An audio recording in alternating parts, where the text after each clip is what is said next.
นเอขาดศีลเหมือนปลานินติดเบ็ดขาดธรรมเหมือนปลาเสด็จติดแห่ฟังธรรมเอาธรรมะดูแลถือศีลเอาศีลยึดเหนี่ยว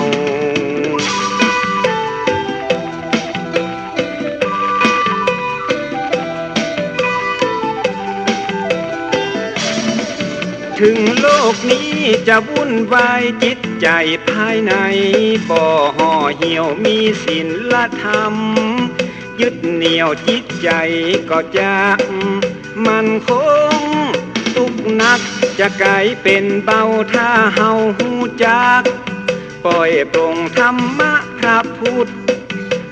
องค์ยืนยงเป็นยาขนานเอกก็ขอยกมือ10 นิ้วกราบนอบน้อมอย่างพระติรัตนแก้วเจ้าตั้ง3 ประการอันมีพระพุทธพระธรรมพระสงฆ์อันเป็นสรณะที่เพิ่งที่เคารพนับถืออันสูงสุดในชีวิตกราบคารวะแตบไต้ไหว้สาปารมีธรรมพระมหาเถรานุเถระเจ้าคณะพระสังฆาธิการภิกขุสงฆ์สามเณรจุตนจุองค์โดยความเคารพเจริญสุขเจริญปอนปอออกไม่ออกศรัทธานาบุญตินจองห้องวัดจุหนุ่มเท่าใจยิงก็ขอน้อมต้อนรับทุกท่านเข้าสู่รายการมรดกธรรมกำเมืองและสาระธรรมกำเมือง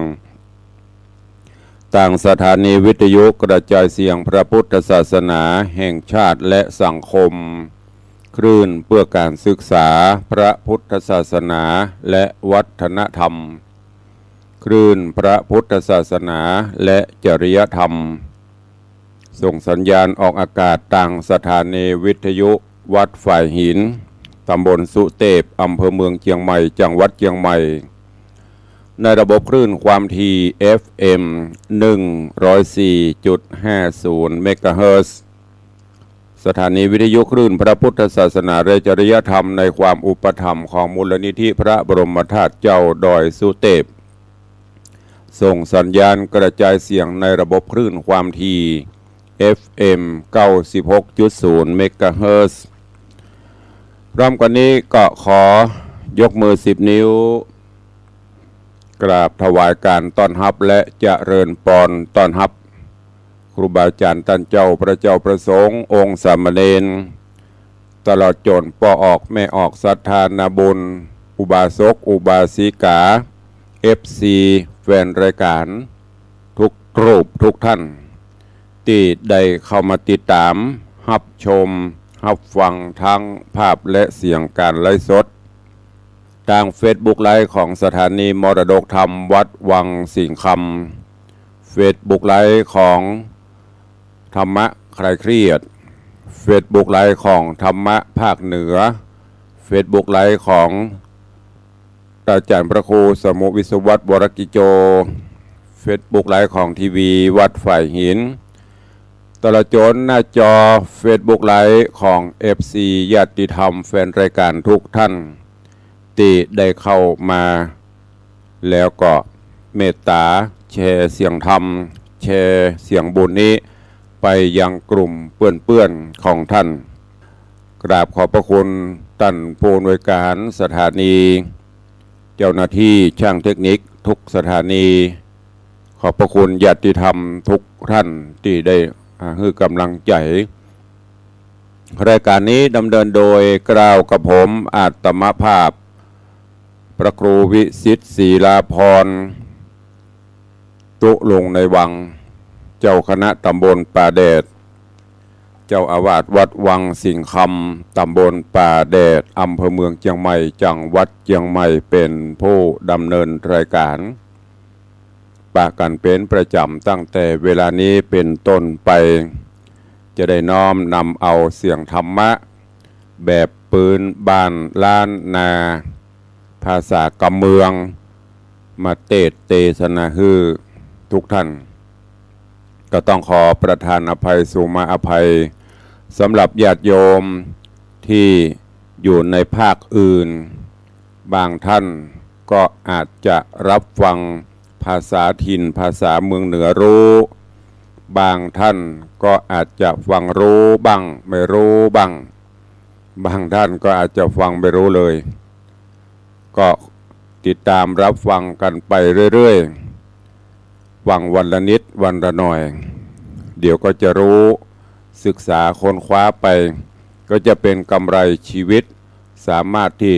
รู้ทั้งภาษาภาคเหนือภาคกลางภาคอีสาน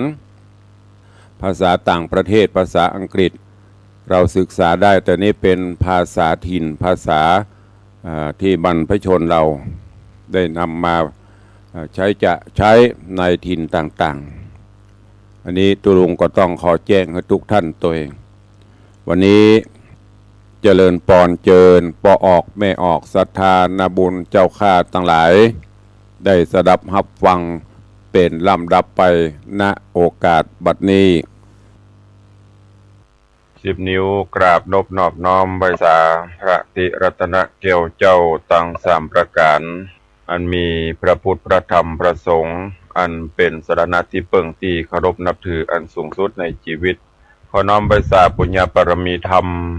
พระมหาเถรานุเถระเจ้าคณะพระสังฆาธิการจุตนจุองค์ตลอดจนครูบาอาจารย์ท่านเจ้าพระมหาเถรานุเถระเจ้าคณะพระสังฆาธิการภิกษุสงฆ์สามเณรเจ้าจุตนจุองค์ด้วยความเคารพเจริญสุขเจริญพรสวัสดียามเจ้าบรรดาปออกไม่ออกศรัทธานาบุญพุทธศาสนิกชนตินจองของวัดจุหนุ่มเท่าใจยิงก็ขอน้อมต้อนรับทุกท่านเข้าสู่รายการมรดกธรรมกำเมืองต่างสถานีวิทยุกระจายเสียงพระพุทธศาสนาแห่งชาติและสังคมคลื่นเพื่อการศึกษาพระพุทธศาสนาและวัฒนธรรมออกอากาศที่วัดฝ่ายหินตำบลสุเทพอำเภอเมืองจังหวัดเชียงใหม่และสถานีวิทยุเครือข่ายกัลยาณธรรมทุกคลื่นความถี่รายการนี้ดำเนินโดยอาตมาภาพพระครูวิสิตศรีลาภรณ์เจ้าคณะตำบลป่าแดดเจ้าอาวาสวัดวังสิงคำตำบลป่าแดดอำเภอเมืองจังหวัดเชียงใหม่ได้นำสารธรรมคำสอนแบบฉบับล้านนาเมืองเหนือเฮามาเทศนาให้ญาติโยมศรัทธานาบุญทั้งหลายได้สดับรับฟังก็เจริญพรญาติโยมท่านทั้งหลายได้ตั้งอกตั้งใจสดับรับฟังณโอกาสบัดนี้นะโมตัสสะภะคะวันโตอะระหะโตสัมมาสัมพุทธัสสะอิตังทุกขังอริยสัจจังจาติปิทุกขามรณัมปิภูคันติสาทะโวดูราสะโพลิสะตั้งหลายตั้งยิ่งใจมวลหมู่อันตั้งนาอยู่ดาฟังพุทธวจนังจงตั้งใจฟังคำสอนเฮือแจ้งเพื่อเฮือเป็นที่สอนใจจงตั้งโสตาในญาวิธีสอดส่องอย่าได้น้าวนองการงานเหมือนดังหาอาหารมาใส่ไว้ในใจตัวเก่าอันอาหารต่างกันนั้นเราก็ได้เสาะมาเมินการจักจำเลินศีลพระเจ้าเวก็มีเวลาแต่เล่าว่าอย่างได้เปล่าเสียสูญการกระทำบุญมันมีเวลาน้อยใจจ้องหอยไปต่างบาปลวงลายกำหนดหมายแจ้งทีอันโลกนี้บ่เป็นสัจจังตามดังพระพุทธังกล่าวไว้ว่าโลกลุ่มไตมีทุกข์นักหนาเป็นทุกข์โดยจะลาเท่าแก่เป็นทุกข์เมื่อพญาติแผ่เบียนตนทุกข์เวียนวนตายตายเกิดบ่เป็นที่ประเสริฐสักประการ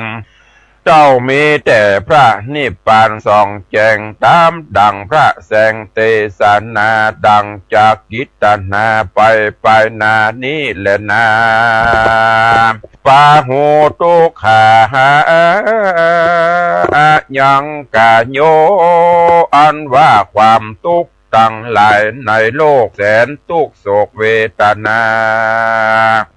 ก็เพื่อกิเลสตัณหาตัวอวิชชาปาเมื่อเกิดเป็นที่กำเนิดแก่ทุกข์ตั้งหลายมีมากมายหลายหมู่ตัณหามีอยู่3 ประการคือว่ากามตัณหาความปรารถนาใครได้หุ่มเอาใจไฟดีงามตัณหาตัวนี้ติดตามบ่หยุดหย่อนบ่หูจักผ่อนวันยามติดโดยรูปนามและปัญจขันธ์ตั้งหาลวดเป็นค่าแห่งตัณหาโถมแน่นหนาโดยกิเลสบ่มีเขตบางเบาเกิดความมัวเมาแสนสัมร้อนรายพร่ำนาตัณหาป้าหือกายลำบากตุกเลี้ยงคอและปากตุกยากเลี้ยงลูกเต่าและเมียตนตุกเวบนเมื่อกันยากันว่าทรัพย์สิ่งของ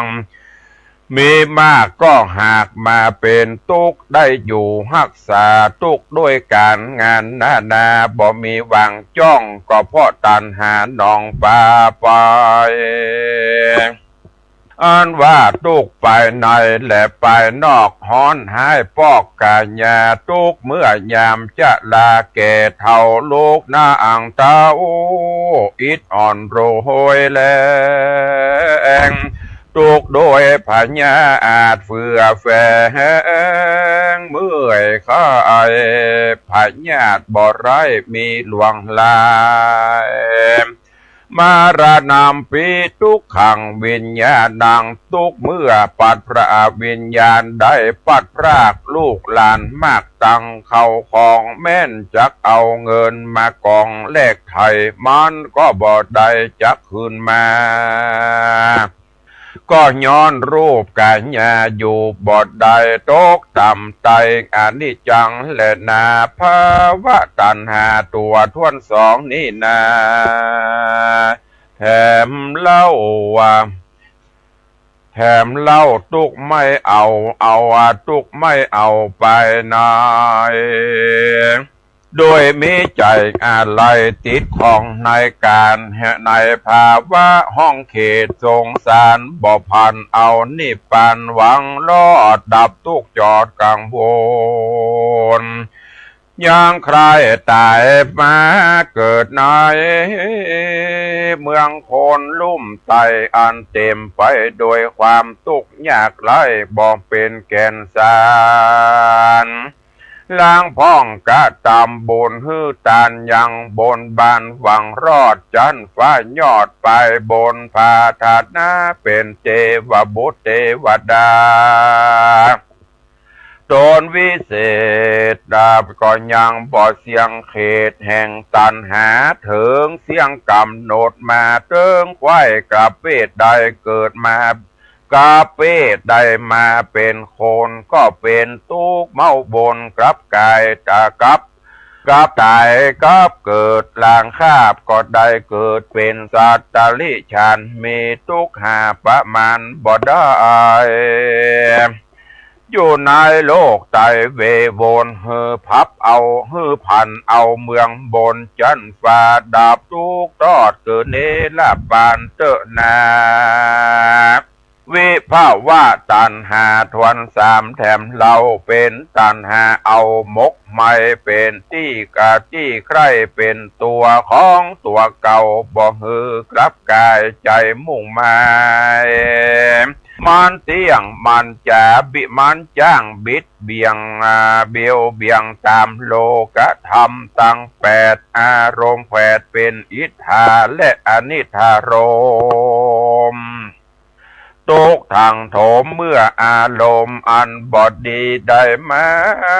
ถูกต้องใจจองก้องยินดีแต่โลกีโลกเฮานี้เข้าใจว่าความสุขมีเต้านี้ก็เพื่ออวิชชาโปกงามสุดาธรรมมังปัญญาบ่หันดวงธรรมอันผาเสดลางเตื้อตุกน้อยล้างเตื้อตุกน้อยน้อ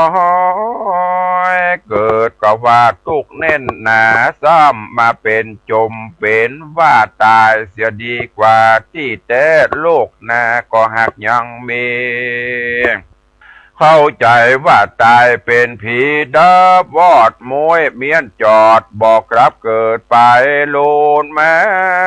เข้าใจว่าโลกสาบสูญเสียเปล่าวิภาวะตัณหานี้เล่าบ่ผิดแบบเบาอุเฉทาทิฏฐิโกตัณหาปะโลหือเกิดเป็นทุกข์เดือดตั้งมวลและนาเมื่อใดตัวตัณหาและอวิชชาบอกกลากาดบอกพ้นจากบ่วงบาทแห่งโอคะวัตตะสงสารบ่หันทางนิพพานโดยง่ายย่อมเวียนเกิดเวียนตายสัพพุริสะต่างหลายเฮ้ยจะได้ละเลยประมาทจงปากันหาโอกาสปั้มเป็นบุญอันจักเป็นกุลไปนาฮือตั้งอยู่ในศีลห้าศีลแปดประการบริจาคทานไปอย่าขาดก็จากได้พ้นจากบ่วงบาทแห่งพญามารอันว่าทุกข์ในสงสารหาประมาณอันดับบอดใดทุกข์เลี้ยงคอเลี้ยงใส่จุวันยามทุกโดยตามสร้างก่อมาเลี้ยงหล่อรูปกายมาเตรียมตันขันตั้งหาบ่หูเป่งนากากายล้างเตื้อก็มาทุกใจด้วยเมียและลูกเต่าสุกทุกเล่าอยู่ตัวกันสมบัติบ่ตันบ่เต้าบ่ตันวิตขาดซ้ำมาทะลงพญาตเบียนตนทุกเมาวนกับโดยลูกหลานต้านลูกหลานตันเต่าบ่อยู่ตามแบบเบาที่สั่งสอนมาเป็นคนอันตาบาลาเก่งกาจ้างมาขายนาพี่น้องบุวงศาล้างเตื้อก่อมเป็นทุกขาบาปกรรมมาจองเว้นนาวดองเกาะกลุ่มฟุ้งเจ้าจุมพี่น้องบอดตัดลงป้องเติงหาก็ย้อนสัมปัตตาของนานาอันตกมาจากพ่อและแม่มาตีแผ่แบ่งปันกันลางคนก็มาหันแต่ใจลางคนก็ช่างใจสืบไปนานมันเป็นของสาธารกับโลกบอกวันเอามาเป็นเครื่องเศร้าโศกผูกเวรกรรมเสียเงินเสียคำมันกระตำก็หิหาใดเสียน้ำอกน้ำใจมันหาบ่ได้ง่ายคืนมาเป็นทุกขเวทนาปุณดีโศกาโศกเศร้าเลี้ยงลูกเก่าแล้วบ่มีบ่เป็นกุลใจทารุณกระยาบบ่อยู่ตามสุภาพแห่งความดีมาเป็นกาลีว่ายากสอนยากบอกถึงพ่อแม่ทาลงลำบากได้หล่อเลี้ยงหากมานานตั้งแต่ป่าต้องมันถนอมกล่อมเกียงได้หล่อเลี้ยงปั้นกินอาบได้หล่อเลี้ยงปั่นกินนมพ่อแม่ได้เจยโจมเมื่อมีลูกน้อยใจจ่องหอยก็บานทุกเต้าร้อยเต้าปั่นแม่อดสาอยากกลั้นอันนี้ก็นับว่าเป็นวิบากกรรมเป็นตามกฎเกณฑ์ในโลกก็คือทุกโศกในสงสารทุกเมื่อประมาณทุกเมื่อการมาเกิดทุก อันแสนล้ำเลิศเมื่อเลี้ยงลูกน้อยบ่หูกำโพนบ่จากดาถาลงโตนปอดใดเมื่อยามลูกเจ็บไข้เจ็บป่วยไข้พญาติเบียนคุยบ่ได้รับนอนดีเป็นห่วงอะไรกลัวมัดเมนไตและให้ตอมแม่ก็ทัดนอมบ่ขาดบ่ได้เว้นจากเสียสักวันยามและน้ำเป็นตกได้ปากจ๋าเมื่อลูกใหญ่อายุไฟเปิงเป่าพงเป็นสาวขึ้นหนุ่มอยู่ในวัยจุปูนแยงหวังจักได้กินแห้งเมื่อใหญ่ป้อยบ่สมดังกำไฟพาทัดนาก็ซ้ำมาเป็นผียับมันมาค่ำเข้าของเงินคำคานพ่อแม่กินแล้วแอวเว่บ่เอาการเหี้ยมาสวกกระหานจักฟันคาอันนี้ก็เป็นเหตุหือเปิ่นดายินละอายมีลูกใจบ่ได้เปิ้งบ่ได้ปิงมีลูกยิงก็มาเรือสอนเรือสั่งซ้ำเป็นตุกทางมาล้อมมีตุกมาตอมเมื่อเท่าหวังเปิ้งลูกเต่าเด็กขาก็ซ้ำมาได้กินเข้ากับน้ำตาเป็นตุกแน่นหนามาเต็งหนีบก็คาบเก้นจีบจุวันยามมาไล่ติดตามตัวไตมาไล่หือเท่ามาไล่เขาหือตายเป็นตุกด้วยก้าขายบางเตื้อกำให้บดี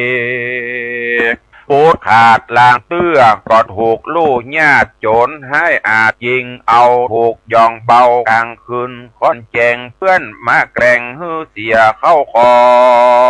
งโพลีปองลวงไล่เอาของไปขายแล้วบ่ปิกปอกแต่บ่ปิกปอกแต่นตื่นล้างเตื้อมายืมของไปใจคนถอยไล่ซ้ำเอาไปกินเป็นตุกมาเป็นตุกเมาวินบันบาตุกเป็นขี้ข้าก็ย้อนตันหานี่แหละนาสังสาโลโออ่านว่าสงสารเลยมันบอกเคยเป็นแก่แก้วบ่ฮือแล้วดังใจจงควันดีปงใจตอดเอาตัวเข้าจุจอดนี่ปันเตอนาลางคนมีพระญาตันมีปัญญาอันใบบอดเขาว่าความสุขยอดคือเมืองโคนก็ปาเอาตัวโจมอยู่ในกิเลสบ่ได้สังเกตถึงปาปะกรรมมาโดกะลำดำจ้าเป็นขี้ข้าแห่งความม่วนงันเมาอยู่กับกันพระนันขันต่อจนไก่ล่อกัดปากินเงินถ้าลาเต้าใดก็ได้ตังเอาตังพายไม้พายตองต่อเล่นต่อลองให้โลบะแก้วมากินแอวบ่หูคืนวานย้อนว่าหันแต่ม่วนงานจุจ่อบ่ได้คืดฮอดลูกเต่าผัวเมียโตเอาใจเมาวนตัวเก่าฮ้อนให้เราถึงบันเด่นจองทรัพย์สิ่งของและเงินทองก็บ่ได้ปองเรือไว้เอาจำนำฝากไว้ก็ซ้ำมากลายเป็นดอกไม้ดอกเบี้ยบานงามเขาขอเจ้าของตีตามตัวไตจัดอันไล่ดอกไม้บานโถมทองก่อกองเต็มเก้าไล่เหือเจ้ามันนี้สั่งมาทุกขีเหลือขนาดเป็นทุกด้วยนี่เปาะปอกอันนี้เป็นตุกในคอกสงสารบอกกวนเหือโปปานป้าใส่จูงหลีกใดแสนบาทน้อยยานึ่งนาแถมเล่าตุกไม่เอาก็กุม ก็ย้อนเจ้าจุมปาก็ย้อนหมู่เจ้าจุมปากว่าแอวเล่นลากวนเขากินสุลาจะเมาตังฟินกินตังเฮโรอีนถอนยากกินไปแล้วหาบ่เป็นคนไปนานค่ำสังขารตัวเก่าเผาไม่เอารวยแรงเฮือด่าเฮือรับแห่งวิปลาสเพราะเข้าอำนาจแห่งอวิชชาหามันหันมากาดังพิษเป็นจ้อปอประกอบการงานแอวลากผ่านเยาะยองเกาะแนวนองกินแหงมาเป็นที่ละแวงเจ้าบ้านอันนี้เป็นทุกทวนดีกว่าก็เพื่อทะลำตัวเข้าสู่กรรมวิบากย้อนหมู่มากลากไปอุปมาดังตกแดนไก่ดาวขอกวันรีบปาตัวออกพระเน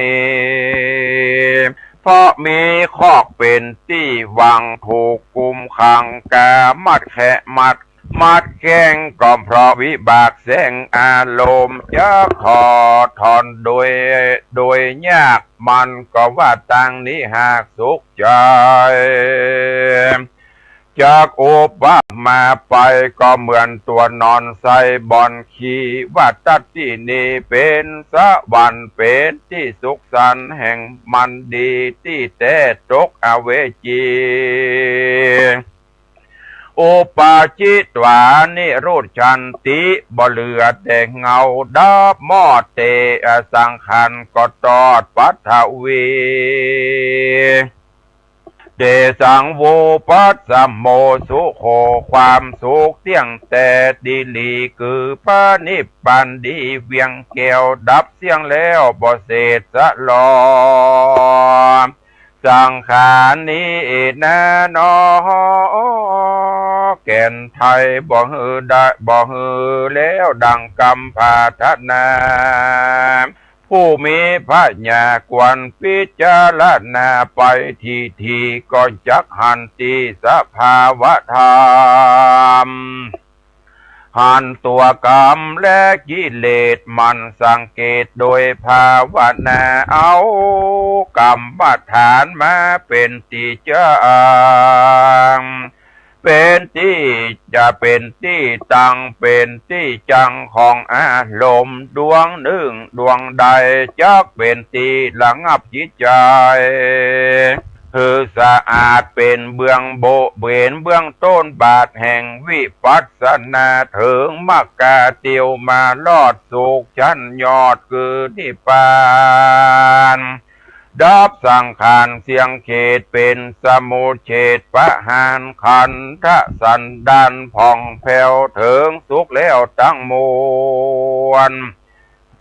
บ่สงสัยแต่และนาสุจนาเล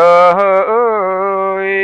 จุงปากันจำฮือแจงตามดังพระใดแสงไขจาฮือสะแหว่งหาต่างทุกต่างสุขใจเพราะมัจจุราชบอกเว้นใบแก่คนใดบอกว่าลูกเต่าลานไผ่มันจักเอาไปเลี้ยนเกียงเมื่อกำหมดเสียงแห่งไผ่มานอย่าเป็นคนตันปัญญาบอดเฮือใดคืดสอดถึงตัวตนว่าเกิดเป็นคนมันแสนยากคนใบไร้พญาหักมีลายคนมีปัญญาภายหูรอดมีศีลธรรมจอดนั่นบังเบาคนเฮาสมัยนี้จังหลบลี้มัวเมากับด้วยเผากับด้วยเผากามตัณหาตกเป็นข้าหูตากามกันของกับของมาใหม่ซื้อมาย่องมาใส่เลือลายตกแต่งกายคาบเน่ามีตังของเก่าและใหม่ปันกันมีตังของเก่าและใหม่ปนกันที่หาเงินคำบ่ดันก็ดีพันหาตังออกกันบ่ได้ตังจุหลอกก็เอาตังลวงของปะตังปวง ในโลกไตมีบอดไล่นักหนามีหน้าตาผิดแผกซื้อขายใจแลกตามใจผ้ามรุ่งขัวใบลายหากล้อมมีพร่ำพร้อมลายสีกาละสมัยนี้นากันว่าไปตามมีใจตามมีกวนเฮาป้ากันหนีจากศาสนาพระเจ้าบอดไตเข้าสู่อารามบอดที่ตามคนโบราณก่อนเก่าอันพ่อแม่เกศเท่าสืบสายมา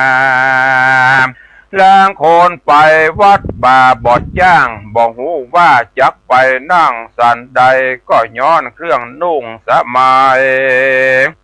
ปาหืดนั่งบอดใดลวดขาบไว้บ่เป็นเพราะขาเอ็นขาเอวเอ็นมันเคร่งจีบกาบเกณฑ์เพื่อเครื่องยองขัวใบว่าตามสมัยหือแจงบ่ใจแสงไขจา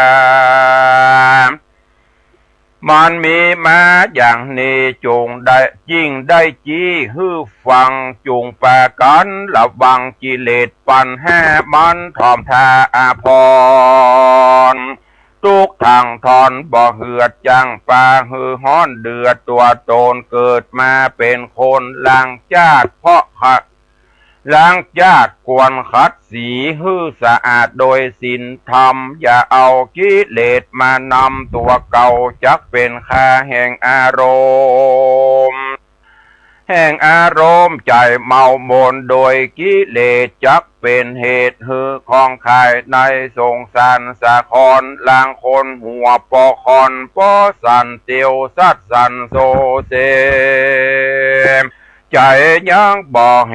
ปิกปอกยังจมอยู่ในคอกสงสารการจำศีลกินตันไว้พระเจ้าทุกคำเจ้าบ่ทำหาเปิ้นจวนไปวัดว่าศาสนาเพื่อไว้สาฟังธรรมพระเจ้าก็ยังว่าบ่ตุนเต้าโปรยโภกา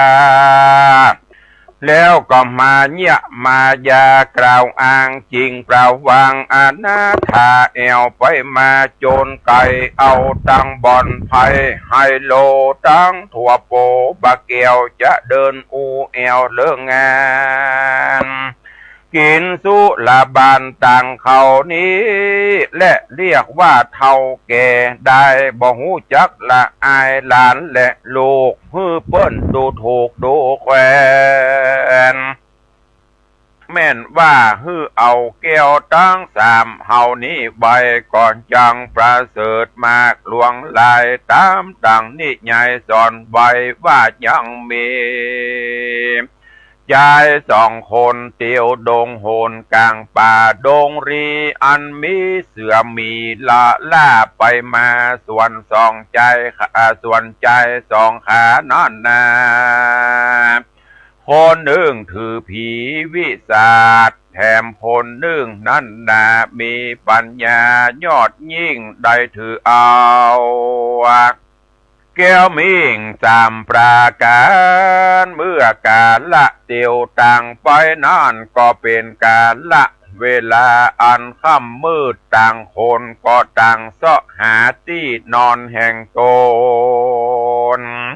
ส่วนคนผู้ถือผีวิสาทก่อนติวไปหาต้นไม้ใหญ่ตามมักไฟแห่งตนแล้วก็เวโวโหนขาบใบขอฮือผีอยู่ต้นไม้รักษาส่วนคนที่นับถือศาสนาก็ไปหาอย่างที่นอนอันบอกไกลกันแสวงหาใบไม้มาปูลาดเมื่อจักนอนก็นามัสการขาบใบก็ถึงกุลพระจันไลสัมปาการวาอิติปิโสพระกาวาตามคบมาตามคบนบน้อมสวาคาโต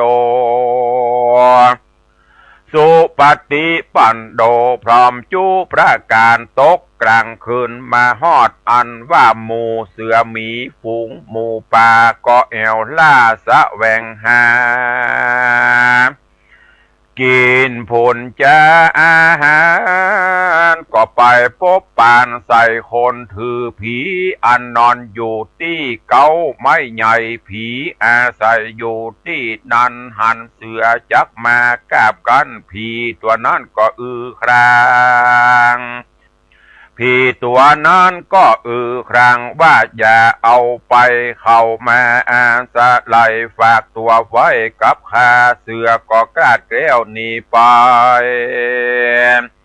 ซ้ำมาพบใส่คนถือรัตนาตะไลสามสิ่งเสือก็เกิดว่าจักกินเป็นอาหารล้อมยิ่งเสือก็เข้าไปใกล้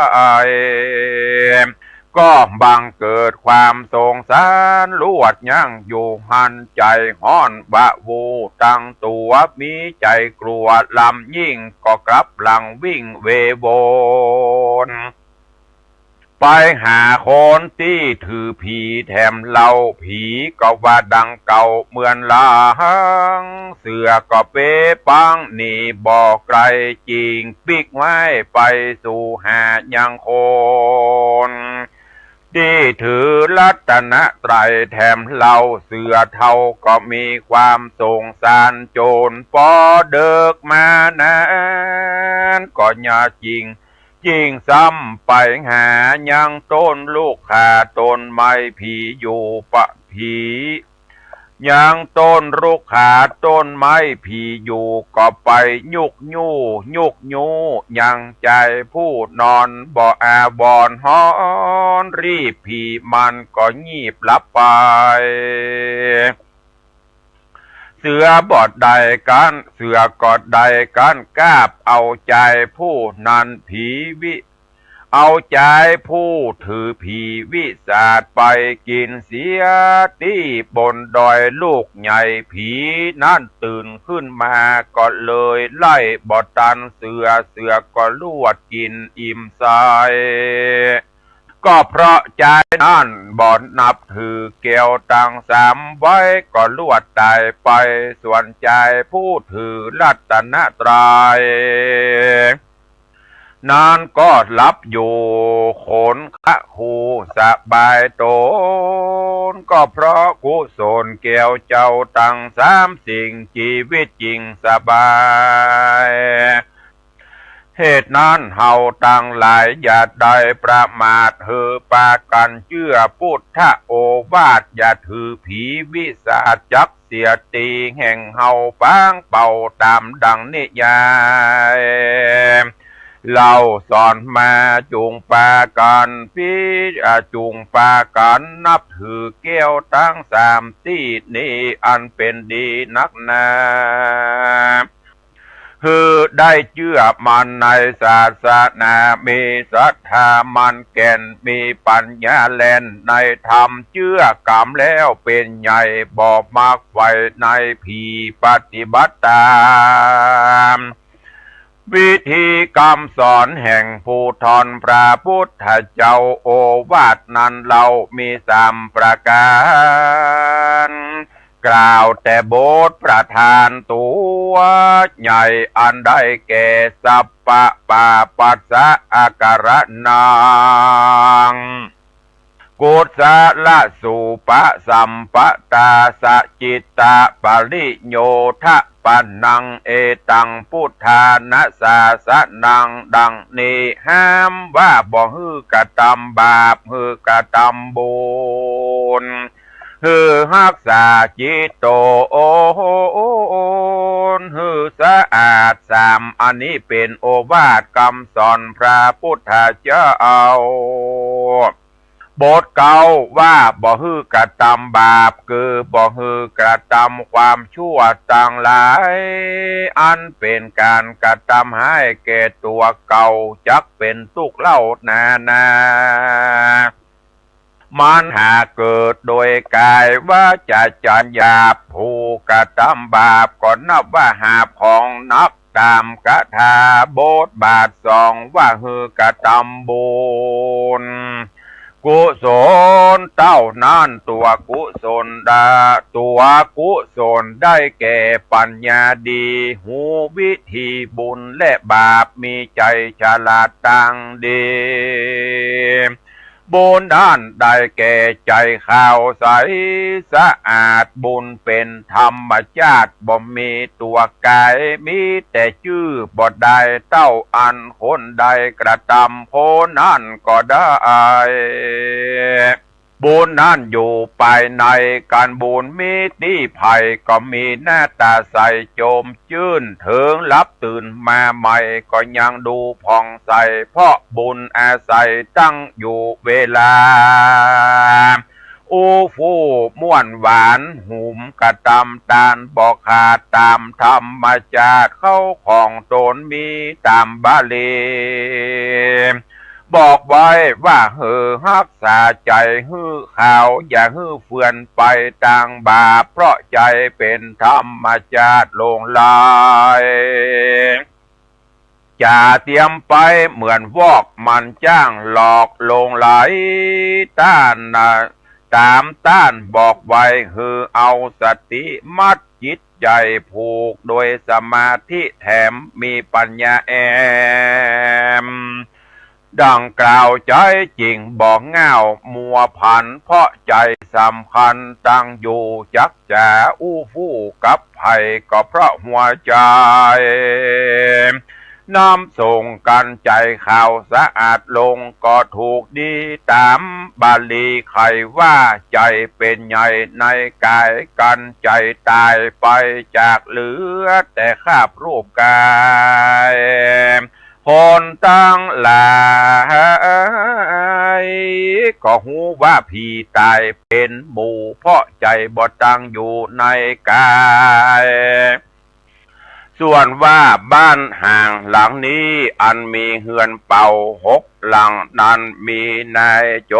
ร6 คนหากได้เป็นผู้รักษาการเข้าหันผู้ใดมาเขาก็จักโห่ร้องแล้วจักเอาไฟจูดเผาแล้วเขาก็จักตีและฆ่ามึงเสียว่าอ่านบ่อ่านเขาก็จักฟันฮือเจ็บบ่อ่านเขาก็จักเอาไปฆ่าดีหลีพิว่าคนต่างหลายพูดได้เข้ามาสู่เฮือนหลังนี้โจรก็กระทำสันนิเสมอกันคนฝูงมีเงินฝูงมีถุงเงินถุงคำก็ซัดเสียแล้วก็รีบแล่นหนีไปได้มึงจุงรีบไปเสียเตอะกันว่าโจรมันได้ยินแล้วก็รีบแล่นหนีไปถึงแม่น้ำใหญ่อันมีกระแสน้ำสีสายมีเกาะกว้าง3 อันโจรก็หันฝั่งเบื้องหน้าอันเป็นคืออันประกอบโดยเครื่องประดับอันแล้วโดยคำจูประการก็เป็นต้นว่าเกิบตินคำข้าจมหัวคำมีใส่ซ้อยพับจุประการทัดนั่นไปนายังมีเมืองอันหนึ่งประกอบโดยหอเฮือนและผาศาสตร์ประดับโดยแก้ว7 ประกา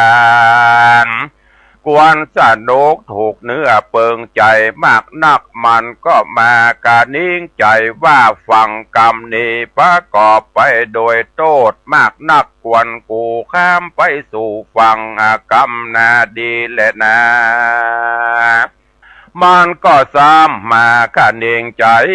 ว่าตีนกูก็บ่หักมือแห่งกูก็บ่ง่อยเปียที่อันใดก็บ่มีแก่กูจะก้อยไหว้ข้ามฮื้อลอดแต่ดีหลีแล้วมันก็คงไปหาไม้สร้าง8 เล่มแล้วนำมาคาดแปลงแปรก้อยทอไฟข้ามน้ำมาแม่น้ำไปอันมีแควสีสายนั่นก็ไปลอดเถิง ยังเกาะตั้งสามแล้วมันก็กระตำเปลี่ยนไปถึงฝั่งกำนามันก็เอาเครื่องงาปะนิมอาภรณ์มาสบสอดนายตนแล้วก็ได้เข้าไปสู่เมืองอันสุขเกษมใจบ่มีภัยยะกังวลโอนตะลายก็อยู่สุขสำราญบานใจในนครใจเมืองที่นั่นก็มีหันแลนะศรัทธาอาหาลิตว่าพระพุทธเจ้าเป็นตนเป็นเก้าการเทศนาธรรมนี่แล้วพระตนเกี่ยวยังอัตตะในหือแจงพระจริงแสงเทศนาไขอุปมาเตรียมแตกว่าเตรียมมาแผกอุปมาพระจริงใครจะกะถาว่าพิขเวดูราภิกขุต่างหลายตนเปตนถ้าลงศีลใสสะอาดส่วนนาว่าเต้าราชพญาตนเลี้ยงอัตตาสัตตาไว้ดูอันว่างูก็คือหักมาได้ คือว่าหมู่งูก็คือปิดตังสี่ตัวคือหักมาได้กุศลผลบุญและอกุศลได้กุศลบาปและอกุศลบาปอันฝูงหัวสัตว์ญาติต่างหลายตั้งยิ่งใจมวลมากฝูงอันใดหอมยับมานี้แลส่วนว่างูปิดตังสี่ตัวนั่นคือหักมาได้จตุธาตุตังสี่คือปัตทวีธาตุได้แก่งูปิดตัวชื่อว่ากัทธมุขขาอาโปธาตุคือว่าหากได้งูปิดตัวชื่อว่าปูติมุขคะเตโจธาตุคือหากได้งูปิดชื่อว่าอาคิมุขะวามุขะว่าวาโยธาตุคือหากได้งูปิดตัวชื่อว่าอัตสิมุขะนั่นแลส่วนอันว่าคนผู้เป็นโจรนั้นคือหากมาได้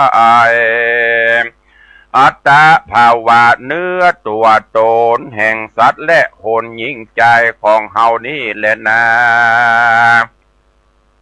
พวกหมู่คาคนตั้งหลายนั่นคือหากมาได้ขันธะตั้งหาคือรูปประขัน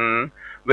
ทนาขันสัญญาขันสังขารละขันวิญญาณขันนั่นแหละส่วนจ้างฆ่าตัดหัวคนและเป็นคนหักเนื้อเชื่อใจแห่งโจรนั้นก็คือหากมาได้นันทิราคะตัณหาอันมีปกติยินดีในปัญจกามกุลตังหาเหตุดังรือและว่าอันนั้นจะเพราะว่าตัณหานี้เป็นดังจ้างตัดหัวคนเพื่ออันแลอันว่านายโจร6 คนนั่นคือเพียบมาได้ดังอายตนะตัง6คือจักขุยตนะก็คือว่าดวงตาโสตายตนะก็คือหูคานยตนะก็คือจมูกหรือหูดังชิวหายตนะคือลิ้นกายายตนะคือตัวตนมโนยตนะก็คือจิตใจส่วนอ่านว่าไม้นิโครธนั่นก็คือหากมาคือต้นไม้อันมีห่มกว้างใบหนาเป็นที่สุขาเย็นใจคือหากมาได้พระพุทธศาสนาแห่งองค์สัทธาพุทธเจ้าเป็นเก้าไม้อันใหญ่เป็นที่อาสะลายแ แก่คนและเทวดาตนรุกขานิโครธคือมาก็คือไม่คือได้สมาธิมาเป็นสายลมได้ปัดฮือคนได้อยู่เย็นเป็นแดนสุขเกษมใจรับอยู่สบายใจคือหักมาได้ศีลห้าศีลแปดและจตุปาริสุทธศีลส่วนปาจตุปาริสุทธศีลและนาส่วนพระมานามปัลโลหิตาโจรโหดลองแล่นเข้ามานั่นคือหากมาได้คือว่าใดผู้หญิงแลป้อใจอันเลงดูอันเลงแลดูกันสนุกม่วนงานเยาะย้ายกันไปมาโดยปุริสมายาและอิทธิมายานั้นแต่อ่านว่าโจโหนผู้ถือเอาอย่างไม้ใต้ไฟมาเจาะเผานานคือหากมาได้ลาคักขิเกิดมาเป็นไฟคือเกิดเป็นไฟลาคะตัณหาและอันมีกติยินดีซึ่งกันไปมาฮักไม่เอาอัตตาตนแห่งสัตว์และคนตั้งหลายโดยกำลังนันทิราคะส่วนหานันเราส่วนว่านายโจรขาฮือตายนั่นคือหากมาได้คนยิงใจอันใดเสพกาเมสุมิจฉาจารกับด้วยผัวและเมียแห่งต้านกันตายไปก็ตกนรกนั่นแหละอันว่านายโจรฝันฮือเจ็บบาดบอดตันนาบ่ได้ตันค่าฮือตายนั่นคือหากมาได้พิคุตนใดล่วงสิขาบทได้เถิงอาบัตสังฆาทิเศษเป็นดังคฤหัสถ์เต้าบ่ได้สู่มักกันเต้าได้กอดกลุ่มกันนั่นแลอ่านว่าโจรอันเข้ากลุ่มผูกมัดเอาไปขาฮือตายนั่นคือว่าได้แก่แม่ยิงป้อใจอันเคยได้อยู่ห่วมกันแล้วได้เป็นข้าแก่นันทิราคะตัณหามีอันตาอันกติยินดีซึ่งกันใจกันไปมาโดยป่าปะธรรมหือเป็นนั่นแลส่วนว่าพรามนาปโลหิตได้กล่าวว่าโจรไล่ฆ่าถอดธงคำเสียนานคือได้แก่ภิกขุตนประกอบโดยกามตัณหาบ่บันเตาเอาเสียใดแล้วสิกออกมานั่นแหละส่วนว่าฮือละหงเงินเสียนั้นคือว่าได้สามเณรละ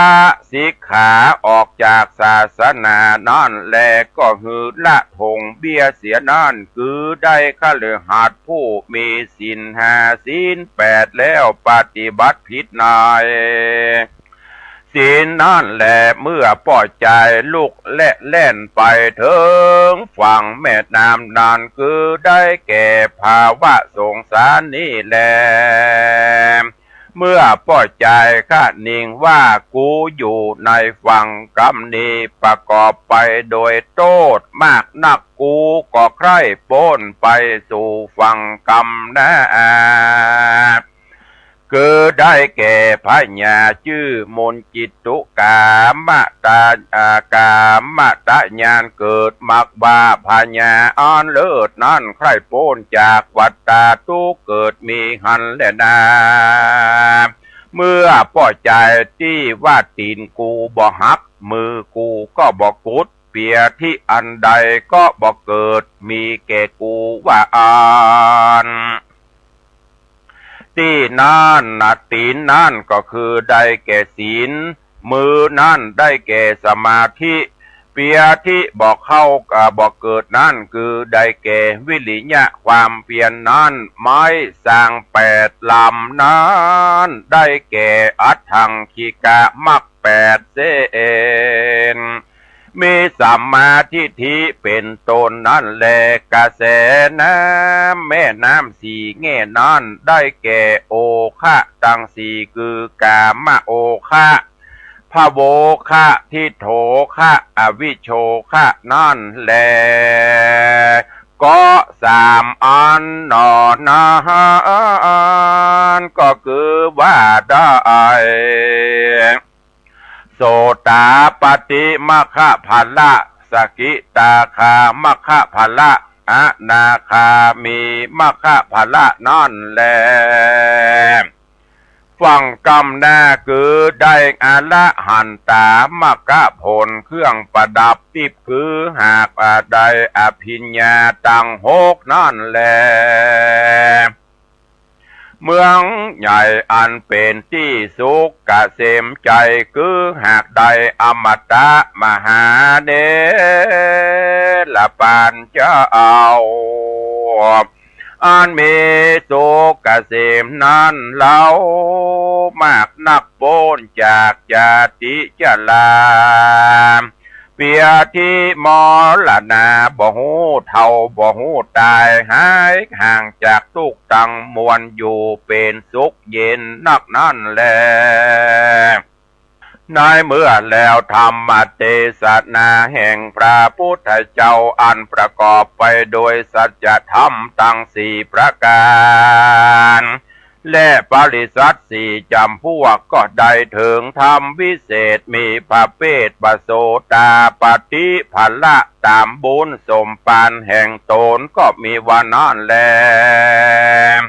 อาสิวิสุทตังนิทธิตังขีญะอันกล่าวยังหมอกมุงเมืองผูก3 อันมีมาในอัสิวิสูตรกบังคม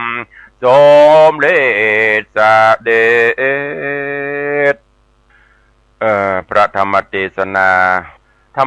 นาเรื่องนี้ส่วนมากก็จะเป็นเกี่ยวกับอัตตาตัวเฮานี่นะกว้างศอกยาวาหนาคืบที่เปิ้นเตือนสติเฮาอยู่เสมอกล่าวถึงความยากลำบาก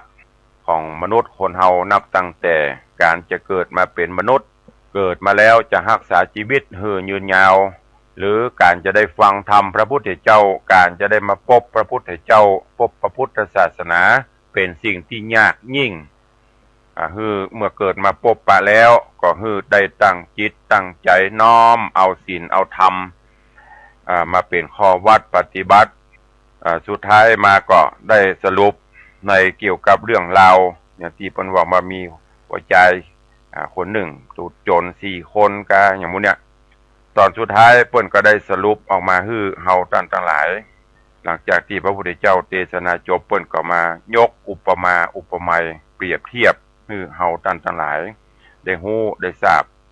นับตั้งแต่พญาที่เลี้ยงงูไว้ก็คือได้กุศลบุญและอกุศลบุญแล้วก็อกุศลบาปตลอดจนงูพิษถึง4 ตัวนั้นก็คือได้แก่ธาตุทั้ง4ก็คือปฐวีธาตุคือธาตุดินแล้วก็อาโปธาตุ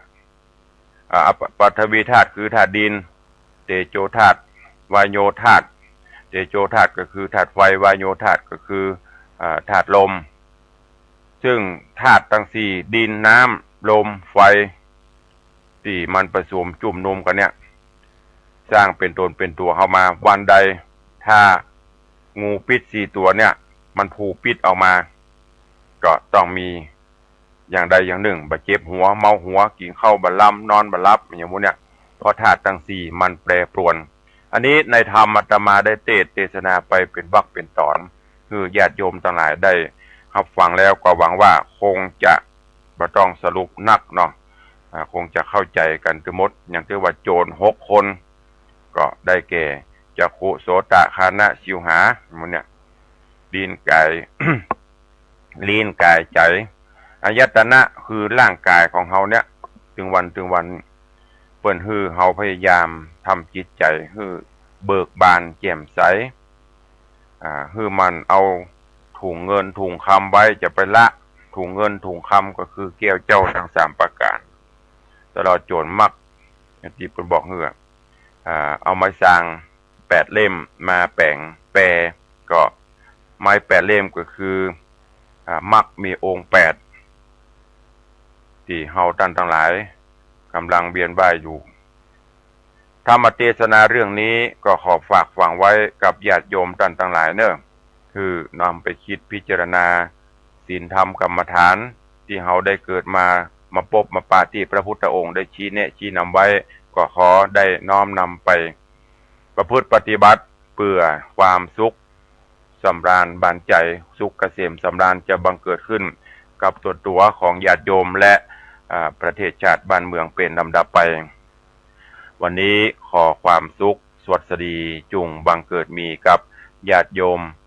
ท่านสาธุชนทั้งหลายอยู่เย็นเป็นสุขจุ่มเนื้อเย็นใจเพื่อมีสุขภาพพระนามัยสมบูรณ์แข็งแรงเหมือนกันจุตนจุองค์จุผู้จุคนเนอยัตตาโรธรรมาวัตันติอายุวโนสุขังปะลัง